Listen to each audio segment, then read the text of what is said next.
अध्यक्ष माझे पूज्य गुरुजन वर्ग आणि इथे जमलेल्या माझ्या बालमित्रांनो, आज मी तुम्हाला भगवान बिरसा मुंडा यांच्याबद्दल 2 शब्द सांगत आहे. ते तुम्ही शांत चित्ताने ऐकावे अशी माझी नम्र विनंती.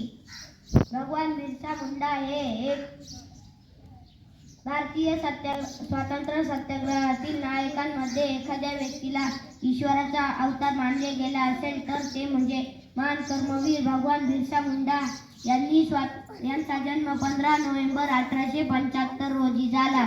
यांनी स्वातंत्र्यासाठी घोषणा दिली. अभुवा देशम अभुवा राज, म्हणजेच आपलं देश आपलं राज्य. यांनी स्वराज्याच्या घोषणेसह उलगुलान आंदोलन सुरू केले.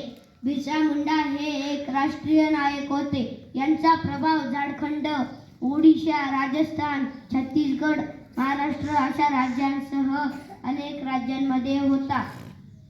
स्वराज्य व स्वधर्माच्या रक्षणासाठी यांनी अखेरपर्यंत संघर्ष केला. यांना 3 फेब्रुवारी 1900 मध्ये चक्रधरपूरच्या एका तुरुंगात यांचा मृत्यू झाला. ही कहाणी आदिवासी समाजाच्या शौर्याची आणि स्वातंत्र्याच्या संघर्षाची अमर स्मृती आहे. जय हिंद, जय महाराष्ट्र.